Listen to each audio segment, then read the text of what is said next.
Adalah part 3 ya. Part 3 ini akan membahas mengenai misuses of power and influence. Misuses itu adalah penyalahgunaan. Jadi ketika ada orang yang punya power yang lebih dibandingkan yang lain, itu ada akibatnya ya. Di sini adalah penyalahgunaan. Nah, salah satunya ada sexual harassment di sini yang akan kita bahas, yaitu mengenai types of harassment-nya atau kekerasan seksual. Yang pertama itu ada race and color harassment, jadi kekerasan yang berkaitan tentang ras dan warna. Jadi biasanya ada orang-orang yang suka menggunakan derogatory name, itu nama panggilan yang mungkin gak baik ya atau gak bagus kepada ras tertentu gitu. Teman-teman, ini bahaya banget ya. Jadi most often apply to minority and immigrant groups. Jangan ya. Jadi kalau bisa kalian juga menghindari gitu. Ada contohnya di sini, for example, as less intelligent, less ethical, or less civilized. Civilized itu kayak apa sih? Apa? Contohnya aja langsung, misalnya si bule contohnya, atau kalau di Indonesia si Jawa misalnya. Nah kayak gitu ya, itu tolong dihindari. Terus yang kedua ini ada affectional orientation harassment atau kekerasan dalam orientasi seksual ya, based on person affection. Jadi contohnya misalnya orang yang gay, lesbians gitu, terus kalian pakai derogatory name itu ya, nama-nama yang tidak seharusnya ya digunakan. Jadi nama-nama yang menghina gitu teman-teman. Karena sebenarnya ya semua orang hidup berdasarkan pilihannya masing-masing. Udah gitu aja ya kita berpikirnya ya. Yang ketiga, religious harassment. Nah, ini juga ada kekerasan di bidang atau yang berkaitan dengan keagamaan. Sometimes referred to as creed harassment. That is based on person's religion. Jadi membahas mengenai agama ya, agama atau kepercayaan seseorang. Nah, di sini contohnya making offensive and stereotypical religious jokes. Nah, ini bahaya banget. Jadi jangan sampai kalian merusak hubungan cuma gara-gara bukan cuma gara-gara ya, yang disebabkan itu dari bercandaan yang berhubungan dengan agama atau kepercayaan gitu. Jadi kita saling menghormati dan menghargai aja gitu kan, karena itu udah diajarkan dari kecil juga ya. Nah bahayanya apa itu kan kita juga kebayang, sehingga jangan bereaksi secara kalau saya bilang jangan suka bereaksi teman-teman, tapi merespon, sehingga kita tuh tahu apa sih nanti akibatnya ketika kita bercanda mengenai agama, bercanda mengenai yang berhubungan dengan keyakinan seseorang gitu. Lalu academic harassment atau kekerasan di bidang pendidikan. Nah, ini adalah the form of statement of or action by senior faculty members. Ini kaitannya dengan senior dan junior ya. Jadi kalau senior itu merasa memiliki power kepada juniornya sehingga dia bebas gitu melakukan apapun. Atau di sini misalnya contohnya kalian lagi kalau lagi ada MOS ya kalau dulu bahasanya ya, sekarang bukan ya, dan sekarang lebih dibimbing sama namanya mentor ya, pembimbing ya, dan dikontrol sama pihak-pihak universitas atau akademik, sehingga jangan sampai terjadi academic harassment. Lalu ada status harassment di sini yang berkaitan dengan organizational setting, generally directed by those with power against those with less power, often takes the form of insulting comments to or treatment of workers by manager. Jadi ini misalnya contoh kayak kamu lagi di organisasi ya, atau nanti kerja di suatu perusahaan, itu contohnya ada giving unfair salary increase, misalnya antara pekerja si A dan si B yang sama-sama job desk-nya tapi gajinya beda gitu. Jadi tidak adil lah intinya gitu ya. Or withholding them, withholding tuh kayak menahan lah ya, misalnya harusnya dikasih bonusnya tuh bulan ini tanggal 20 terus ditahan sampai misalnya tanggal 1 bulan depan. Nah itu kan kita kan nggak tahu ya orang kebutuhannya seperti apa. Forcing workers to do unethical things, nah ini bahaya juga. Jadi jangan memberikan instruksi yang melanggar etika gitu. Mentang-mentang manajer gitu kan, terus memberikan instruksi yang melanggar etika atau unprofessional. Terus selanjutnya ada disability harassment, ini juga mengenai orang-orang yang mungkin memiliki disabilitas ya. Jadi kalau misalnya kita menemukan, jangan terus memberikan nama-nama ya teman-teman ya, nama-nama derogatory names, ini nama-nama yang tidak baik atau kurang baik. Contohnya di sini failing to adjust communication to the person with the disability using language that demeans the person. Nah, jadi kita juga harus menghormati orang-orang yang punya kekurangan, terus berusaha untuk menggunakan bahasa-bahasa yang mungkin bisa dimengerti satu sama lain ya. Contohnya kalau nonverbal kan itu bahasa yang bisa dimengerti ya pada orang yang punya hearing impairment, gangguan pada pendengaran misalnya contohnya. Nah kita bisa tuh pakai bahasa isyarat gitu. Kemarin saya dan siapa ya, kalau nggak salah Kak Lucy punya penelitian anak bimbingan yang mengenai kafe sunyi. Mungkin teman-teman pernah dengar ya kafe sunyi. Jadi di situ, di dalam kafe tersebut dipekerjakan orang-orang yang punya disabilitas ya atau kekurangan, sehingga kita nih orang-orang normal yang mungkin mau nongkrong atau mau makan, mau minum-minum, ngopi-ngopi di kafe sunyi tersebut, kita tuh juga ada sosialisasinya gitu ya, gimana caranya misalnya belajar bahasa isyarat, terus cara kita ordernya juga gimana caranya. Jadi ada hal-hal yang unik gitu di kafe sunyi. Terus di sini ada attractiveness harassment, jadi ada apa nih maksudnya, harassment directed at people low in attractiveness. Daya tarik ya. Contohnya kita pakai kata-kata yang ini tidak baik ya, misalnya si gendut nih, overweight, si gendut, si kurus, si ya dan lain sebagainya, yang memang insulting the physical by person, insulting physical ya, jadi dia menghina fisik seseorang gitu.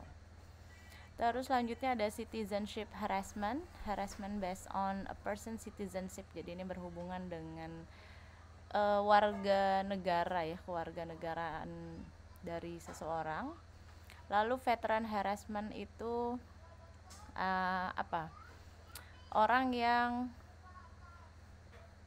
based on person veteran status, jadi memang yang statusnya sebagai veteran itu yang dulu mungkin membantu perang ya teman-teman ya, kayak di kampus kita namanya UPN Veteran Jakarta, karena dulu orang-orang veteran itu yang kuliah di UPN gitu ya, banyak orang-orang veteran di dalamnya.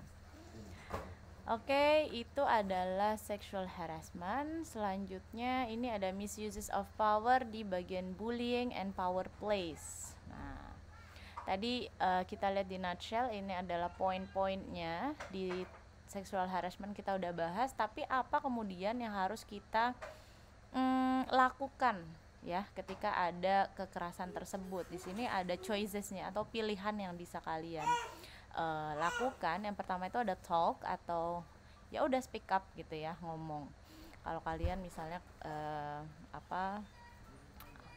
menjadi korban kekerasan, terus misalnya collect evidence. Nah ini penting banget supaya nggak terjadi fitnah, jadi kita harus punya bukti gitu. Terus follow channels. Nah, ini kalau mau lapor kemana kita harus ikuti gitu ya, apa sih saluran-saluran yang dibuka. Misalnya kalau di kampus kita ada contohnya bisa lapor ke prodi dulu gitu ya. Jadi channelsnya atau saluran melapornya itu jelas. Selanjutnya ada file complaint. Jadi ini menunjukkan bahwa memang kita merasa keberatan gitu ya. Jadi ada filingnya, ada laporannya. Lalu don't blame yourself, jangan kemudian menyalahkan diri sendiri ya teman-teman. Rata-rata orang yang tidak melapor ya itulah terkadang jadi dia merasa bahwa blaming myself gitu loh, kita juga nyalahin diri kita sendiri. Lalu selanjutnya ini ada bullying.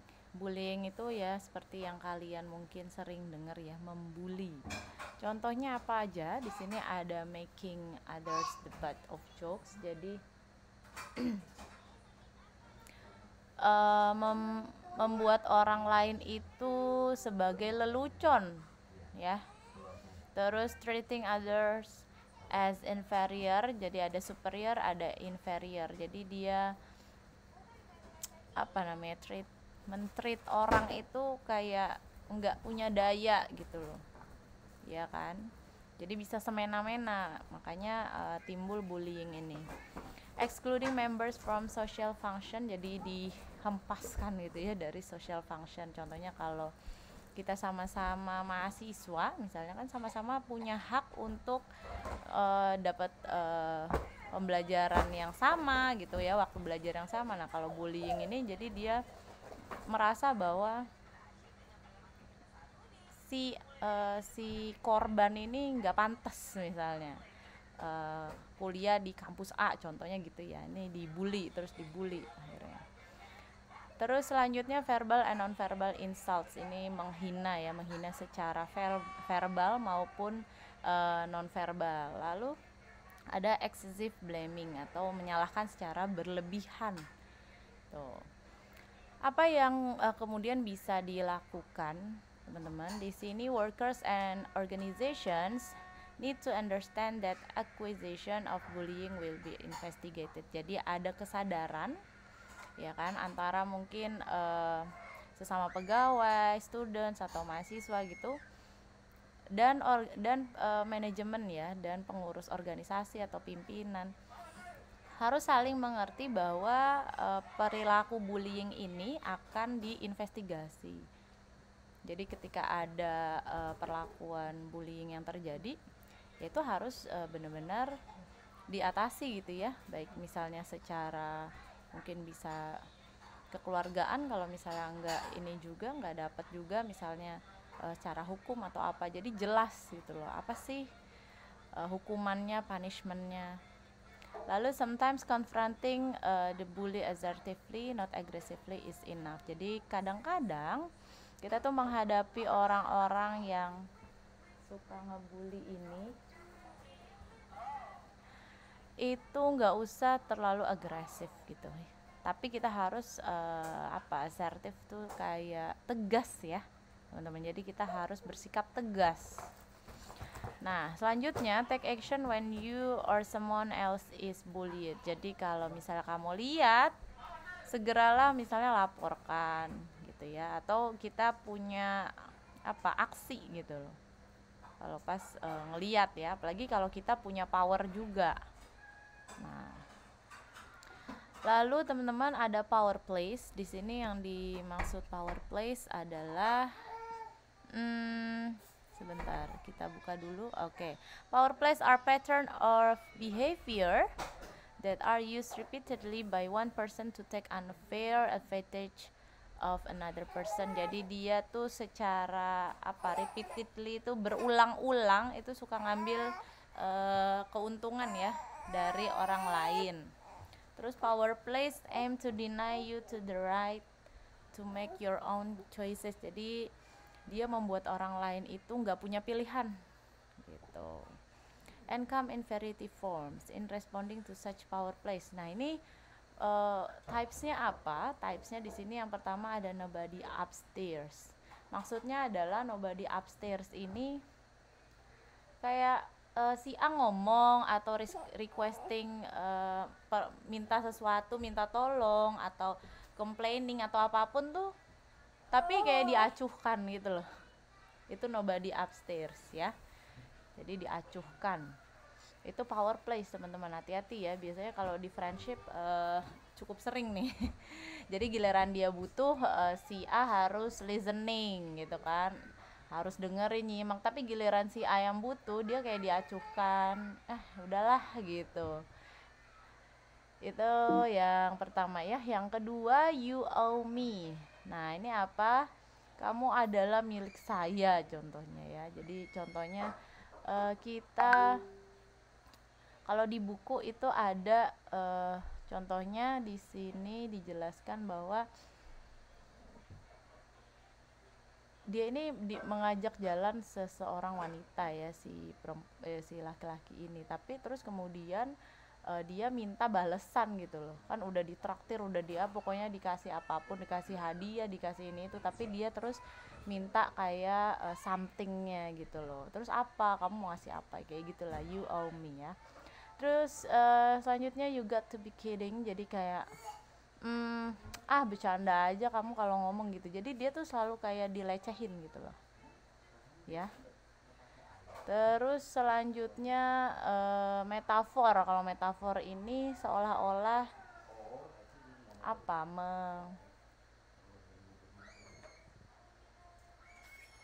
kayak ini loh teman-teman, yang kemarin metafor itu contohnya nih ya, kalau di buku aja saya langsung contohin. Kamu kok mau sih sama dia yang mukanya seperti pig? Nah ini contohnya kayak gitu. Itu metafor ya. Kita tahu lah ya wujudnya pig itu seperti apa ya teman-teman. Itu metafor. Terus talk stoppers tuh kayak dia tuh selalu interrupting gitu kalau kita tuh ngasih pendapat, ngomong. Jadi kita nggak pernah selesai ngasih opini kita, selalu di stop sama orang tersebut gitu, misalnya itu talk stoppers. Dan itu annoying banget ya kan kita punya kesempatan berbicara juga gitu loh.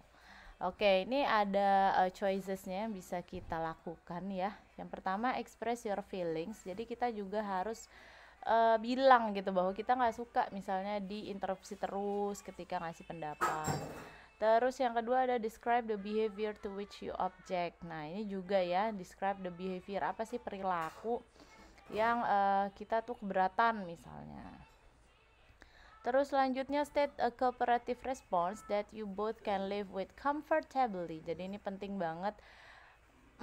Kayak biar kita nyaman tuh gimana sih caranya gitu loh, biar sama-sama enak ya, live comfortably. Karena kalau misalnya kita